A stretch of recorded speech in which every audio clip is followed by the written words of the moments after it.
दोस्तों आज के समय में हम सभी लोग चाहते हैं कि हम अपनी फाइनेंशियल फ्रीडम को अचीव करें, हमारी जो इन्वेस्टमेंट है वो हमारे लिए काम करे। तो आज की इस वीडियो में हम बात करने वाले हैं different investment option in India.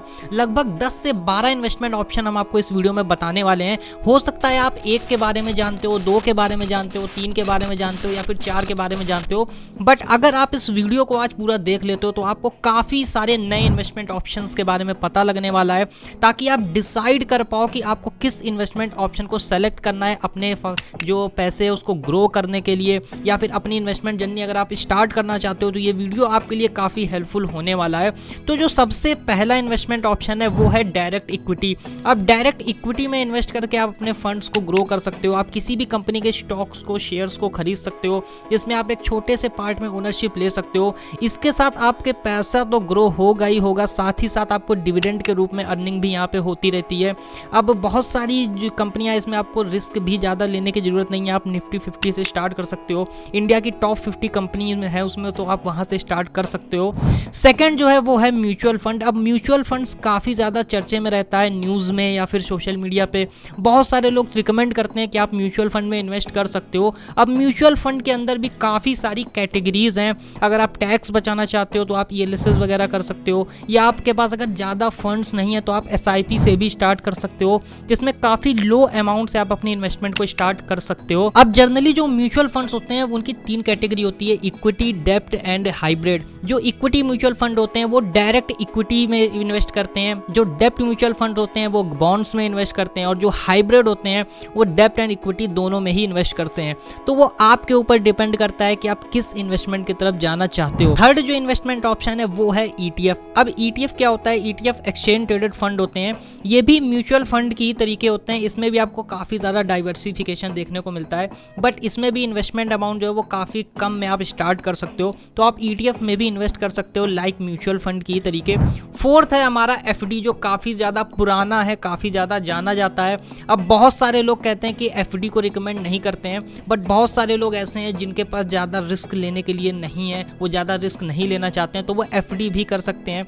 बस डिपेंड करता है कि वो कौन सी FD कर रहे हैं जिसमें आपको ज़्यादा इंटरेस्ट रेट देखने को मिल जाए। जनरली आज के समय में अगर इस स्मॉल फाइनेंस बैंक को देखा जाए तो 8 से 9% का भी FD रिटर्न प्रोवाइड कर रही है। जो हमारा फिफ्थ है वो है RD। अब RD जो होता है वो होता है रिकरिंग डिपॉजिट। ये FD की तरीके ही होता है, बट यहाँ पे आपको एक साथ पूरा अमाउंट देने की ज़रूरत नहीं है। जैसे आप SIP के अंदर थोड़े थोड़े अमाउंट को देकर आप जो है एक बल्क में अमाउंट वहाँ से उठा सकते हो, वैसे ही RD में भी होता है। आप मंथली कुछ इंस्टॉलमेंट में यहाँ पे पैसा देते हो और बाद में आपको एक इंटरेस्ट के साथ पूरा जो मैच्योरिटी अमाउंट है वो दे दिया जाता है। RD बिल्कुल FD की तरीके ही होता है, बस FD में आपको एक साथ पूरा अमाउंट देना पड़ता है, बट RD में क्या होता है? RD में आपको मंथली कुछ इंस्टॉलमेंट करनी होती है। 6 जो है वो हमारा PPF है। अब PPF क्या होता है? PPF होता है पब्लिक प्रोविडेंट फंड। अब पब्लिक प्रोविडेंट फंड ज़्यादातर जाना जाता है इसको टैक्स फ्री करने के लिए अमाउंट को। जो भी आप इसमें पैसा इन्वेस्ट करते हो वो आपका मैच्योरिटी अमाउंट हो या फिर जो आपने कैपिटल लगाया वो अमाउंट हो, पूरा ही पूरा आपका टैक्स फ्री होता है। सेक्शन 80C के तहत आपका जो ये अमाउंट है पूरा टैक्स फ्री कर दिया जाता है। तो PPF में भी आप इन्वेस्ट कर सकते हो। 7 जो है वो है EPF। अब EPF होता है एम्प्लॉयमेंट प्रोविडेंट फंड। ये होता है ज़्यादातर एम्प्लॉयज़ के लिए होता है, जो भी मतलब कंपनीज में जॉब वगैरह कर रहे हैं तो उनके अपनी रिटायरमेंट प्लानिंग को कंटिन्यू कर सकते हैं EPF के थ्रू। EPF काफ़ी अच्छा इंस्ट्रूमेंट माना जाता है रिटायरमेंट प्लानिंग के लिए। 8th जो है वो है हमारा है NPS। अब NPS जो होता है वो नेशनल पेंशन स्कीम होती है, जिसमें आपको 10% तक का रिटर्न यहाँ पे देखने को मिल सकता है। तो NPS भी काफ़ी अच्छा इन्वेस्टमेंट ऑप्शन हो सकता है, आप इसको भी चूज़ कर सकते हो। 9th जो है वो है हमारा कॉर्पोरेट बॉन्ड। अब कॉर्पोरेट बॉन्ड या फिर आप गवर्नमेंट बॉन्ड्स में भी इन्वेस्ट कर सकते हो। अब कॉर्पोरेट बॉन्ड या गवर्नमेंट बॉन्ड्स में ज़्यादातर आपको 9 से 11% तक का यहाँ पे रिटर्न देखने को मिल जाता है। ज़्यादातर ये सिक्योर्स भी होते हैं। गवर्नमेंट बॉन्ड तो काफ़ी ज़्यादा सिक्योर माने जाते हैं। अब जनरली क्या होता है, कोई भी कंपनी है, अगर कॉर्पोरेट कंपनी है तो वो अपने कंपनी को ग्रो करने के लिए लोगों से पैसे लेती है और उसके बाद उनके पैसे के बदले में उनको एक बॉन्ड इशू कर देती है, और जिस हिसाब से कंपनी ग्रो करती है उस हिसाब से उनको उनका रिटर्न मिलता चला जाता है। 10th जो इन्वेस्टमेंट है वो है गोल्ड। गोल्ड जो है काफ़ी पॉपुलर है। पहले के समय में लोग गोल्ड में काफ़ी ज़्यादा इन्वेस्ट करते थे, अब बट आज के समय में आपको कोई फिजिकल गोल्ड भी खरीदने की ज़रूरत नहीं है। आप सोविग्रा सोवरेन गोल्ड बॉन्ड या फिर गोल्ड ETFs वगैरह में इन्वेस्ट कर सकते हो। वैसे जितने भी मैं इन्वेस्टमेंट ऑप्शन आपको बता रहा हूँ, इनको इन्वेस्ट करने के लिए आपको डीमैट अकाउंट की ज़रूरत पड़ती है। तो डिस्क्रिप्शन में मैंने आपको काफ़ी अच्छे कुछ डीमैट अकाउंट के लिंक दिए हुए हैं जिनको आप जाके फ्री में ओपन करा सकते हो। तो डिस्क्रिप्शन को एक बार चेकआउट जरूर कर लीजिएगा।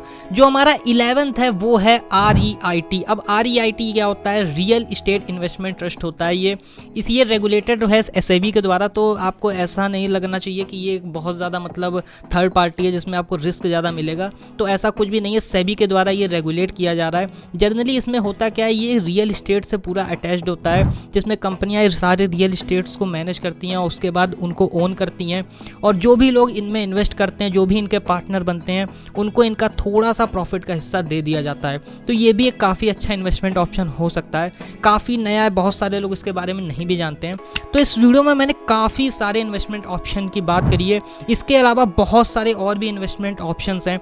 इसके अंदर कुछ सेफ इन्वेस्टमेंट ऑप्शंस भी हैं, कुछ रिस्की भी हैं। और अगर आप डायरेक्ट इक्विटी में इन्वेस्ट करना चाहते हो तो आप लार्ज कैप, मिड कैप या स्मॉल कैप के हिसाब से इन्वेस्ट कर सकते हो, जितना भी आपका कैपिटल हो। और अगर बात करें म्यूचुअल फंड इन्वेस्टमेंट के बारे में तो आप SIP के थ्रू भी स्टार्ट कर सकते हो। बाकी अगर टैक्स वगैरह आप बचाना सकते हो तो उसके लिए भी कुछ अलग इन्वेस्टमेंट्स हैं, ELSS वगैरह है, या फिर आप जो इंश्योरेंस बॉन्ड्स हैं उनमें भी आप इन्वेस्ट कर सकते हो, अगर आप डायरेक्ट जो है टैक्स बचाना ही आपका मोटिव है तो। वैसे आप कमेंट करके बताइएगा कि आपको इन सारे इन्वेस्टमेंट ऑप्शंस में सबसे अच्छा इन्वेस्टमेंट ऑप्शन कौन सा लगता है। वीडियो अगर आपको पसंद आए तो वीडियो को लाइक जरूर करिएगा, और हम ऐसी वीडियोस आपके लिए बना के लाते रहते हैं। तो प्लीज़ चैनल को सब्सक्राइब जरूर कर लीजिएगा और बेल आइकन पर क्लिक करके उसको ऑल पे क्लिक कर दीजिएगा, जिससे आने वाली हमारी और भी जो अमेजिंग वीडियोस हैं उनके नोटिफिकेशन आप तक पहुंच पाए। तो चलिए मिलते हैं ऐसी और भी अमेजिंग वीडियो में, तब तक के लिए जय हिंद एंड गुड बाय।